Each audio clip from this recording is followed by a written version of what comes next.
नमस्कार आदाब, न्यू विदर्भ स्वदेशी न्यूजमध्ये आपले सर्वांचे स्वागत। मुख्य संपादक अमीन खान यांची रिपोर्ट। केळी उत्पादक शेतकऱ्यांना मोठा दिलासा। पीक विमा भरपाईसाठी केंद्रीय क्रीडा राज्यमंत्री श्रीमती रक्षा खडसे मैदानात।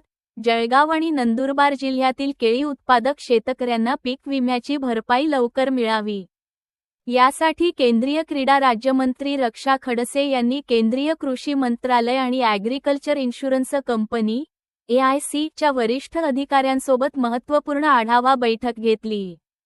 बैठकीत पात्र शेतकऱ्यांच्या पीक विमा दाव्यांची मंजुरी प्रक्रिया तातडीने पूर्ण करून भरपाई थेट बँक खात्यात जमा करण्याचे निर्देश देण्यात आले।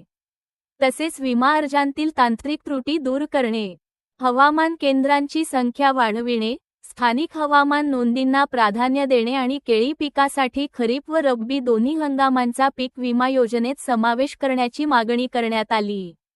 यावेळी मंत्री रक्षा खडसे म्हणाल्या की केळी उत्पादक शेतकऱ्यांना त्यांच्या हक्काची पीक विमा भरपाई वेळेत मिळावी यासाठी केंद्र सरकारच्या सर्व संबंधित यंत्रणांशी सातत्याने पाठपुरावा केला जाईल। शेवटच्या पात्र शेतकऱ्यापर्यंत न्याय मिळेपर्यंत प्रयत्न सुरू राहतील। या बैठकीमुळे जळगाव व नंदुरबार जिल्ह्यातील हजारो केळी उत्पादक शेतकऱ्यांना दिलासा मिळण्याची अपेक्षा असून पीक विमा व्यवस्था अधिक प्रभावी, पारदर्शक आणि शेतकरी हिताची करण्याच्या दिशेने हे महत्त्वाचे पाऊल मानले जात आहे। मागच्या 15 दिवस आधी आपल्या जळगाव जिल्ह्यात आणि नंदुरबार जिल्ह्यात केळीचं खूप मोठं नुकसान झालेलं होतं आणि त्या संदर्भात जळगावचे आपले शेतकरी असतील किंवा आत्ताच नंदुरबारला मी पाहणी करायला गेली होती, तिथल्या शेतकऱ्यांशी पण मी बोलले। तर केळी पीक विम्याला घेऊन बऱ्याचशा 2-3 गोष्टी ह्यावेळेस होत्या। तर कालच मी आपले सेंट्रलचे सगळे ॲग्रिकल्चरचे ऑफिसर त्याचबरोबर विमा कंपनी AIC चे ऑफिसर त्यांना बोलवलं होतं आणि काल ह्या विषयावर बैठक सुद्धा घेतलेली आहे की जे प्रामुख्याने शेतकऱ्यांनी मला 2-3 विषय सांगितले होते की एक तर ओव्हर इन्शुरन्स झालेला आहे, त्याच्यामुळे शेतकऱ्यांचा एरिया कमी झालेला आहे, बऱ्याचशा शेतकऱ्यांचे नावं डिलीट करण्यात आलेले आहे। तर ह्या संदर्भातले पण काल इन्स्ट्रक्शन त्यांना देण्यात आलेले आहे आणि त्या पद्धतीने विमा कंपनीने काम सुद्धा सुरू केलेलं आहे। इवन मागच्या आठवड्यात पण मी सगळ्या जिल्ह्यातल्या अधिकाऱ्यांशी बोलून, कलेक्टर असतील, कमिशनर असतील, कृषी मंत्र्यांशी पण बोलून ह्या संदर्भातल्या सूचना दिल्या होत्या आणि त्या पद्धतीने काम सुद्धा सुरू झालेलं आहे। पण एक नवीन विषय समोर आला होता की जळगावमध्ये आणि इवन नंदुरबार जिल्ह्यामध्ये पण 2 टप्प्यामध्ये केळीची लागवड होत असते। एक रबीमध्ये पण काही शेतकरी करतात आणि खरीपमध्ये पण करतात आणि आपला जो विमा निघतो तो केळीचा फक्त एकच वेळा निघतो।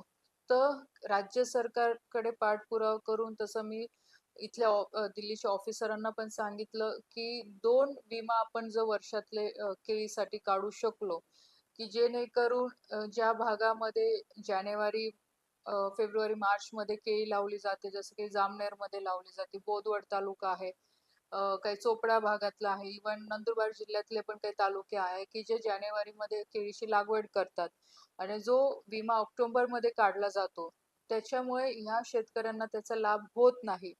तर जे लोक जानेवारी फेब्रुवारीच्या दरम्यान केळी लावतात तर अशा लोकांसाठी पण त्यावेळेसच्या वेदर कंडिशन समजून त्यांच्यासाठी एक विमा वेगळा करता येईल का केळीसाठी, तर या संदर्भातली पण चर्चा केलेली आहे आणि पॉझिटिव्हली त्यांनी रिस्पॉन्स दिलेला आहे।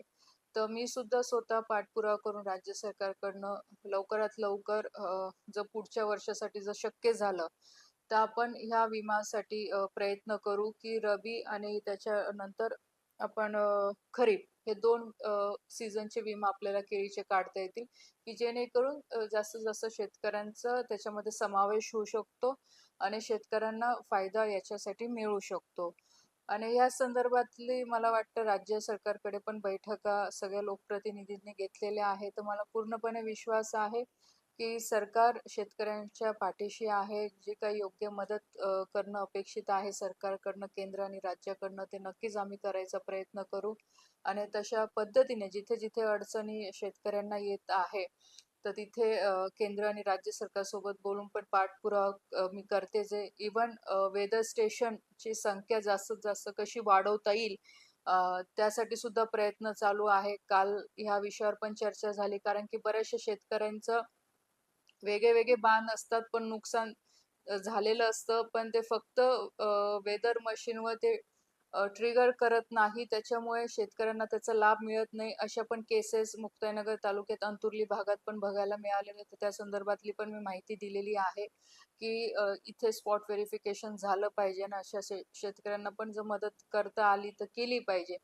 किंवा निदान वेदर स्टेशन जी वेदर स्टेशन जी आहे त्याची संख्या वाढवली पाहिजे की जेणेकरून एरिया कव्हर होईल नुकसानीचा आणि शेतकऱ्यांचा त्याचा मोबदला मिळू शकतो तर अशा पद्धतीने काल बैठक झालेली आहे तर मी शेतकरी बांधवांना एवढीच विनंती करेल की पूर्णपणे सरकारच्या वतीने आम्ही प्रयत्न करतोय की आपलं जिथे नुकसान झालेलं असेल तिथे सरकार आपल्याला मदत करेल इव्हन आपले राज्याचे मुख्यमंत्री असतील दोघं उपमुख्यमंत्री असतील कृषी मंत्री असतील ते सुद्धा पाठपुरावा या संदर्भातला करून लवकरात लवकर शेतकऱ्यांपर्यंत मदत पोहोचवण्याचा प्रयत्न करतील धन्यवाद